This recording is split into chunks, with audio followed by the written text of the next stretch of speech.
আল্লাহর বিধান অনুযায়ী তার নিরাপত্তা দিবে রাষ্ট্র।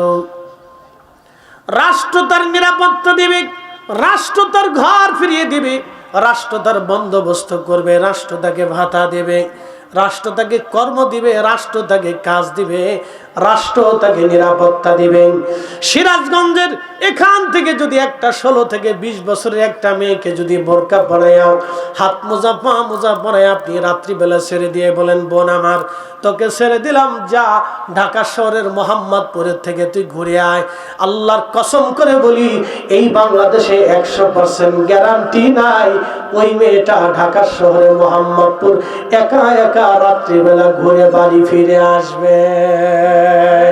এই আজকে বলবেন না, জোরে বলেন। 75% মুসলমানের, 85% মুসলমানের দেশে একটা নারীর নিরাপত্তা আমরা দিতে পারি নাই। আমরা হয়েছি মুসলমান, আমরা মুসলমান হয়েছি, আমরা নাম কাবাস্তে মুসলমান, আমরা শুধু মুসলমান হয়েছি, কাম কাবাস্তে মুসলমান হই নাই, আমরা নীতিতে এখনো মুসলমান হতে পারি নাই। আপনি যদি ইউরোপে চলে যান, ওদের মেয়েরা হাফ প্যান্ট পরে রাস্তায় হাঁটে, একটা যুবক ওদের মেয়েদের দিকে তাকায় মুস্কি হাসি পর্যন্ত দেবে না। যান 24 ঘন্টা রাতের আধার দিয়ে ঘুরবে। আমি মালদ্বীপে ঘুরতে গেছি, মাহফিল করতে গেছি, মাহফিল শেষ করার পরে ওরা আমাকে ওই হুলে মালে এবং মালে রাজধানীর 2 মাঝখানে একটা ব্রিজ আছে সাগরের উপরে, এই ব্রিজের উপরে নিয়ে গেল। ব্রিজের পাশে রেলিংয়ের পাশ দিয়ে হেঁটে হেঁটে বললো, হুজুর একটু সাগরের বাতাস খেয়ে আসি।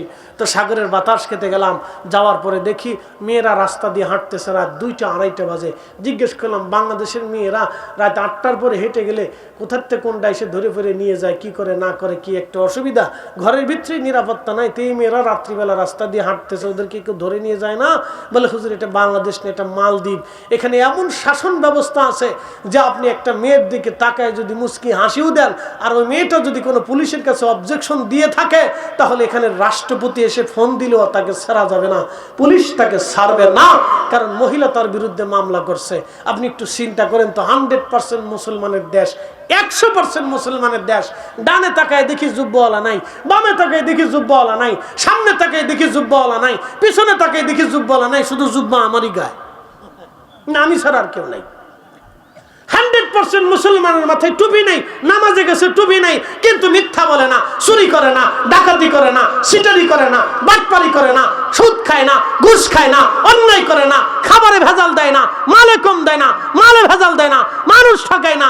আর বাংলাদেশে নামাজ পড়ে যাইয়া সুদ খায়, সুদ খাইয়ে এসে তারপরে নামাজ পড়ে। আপনি একটু চিন্তা করেন তো, কি মুসলমান আমরা?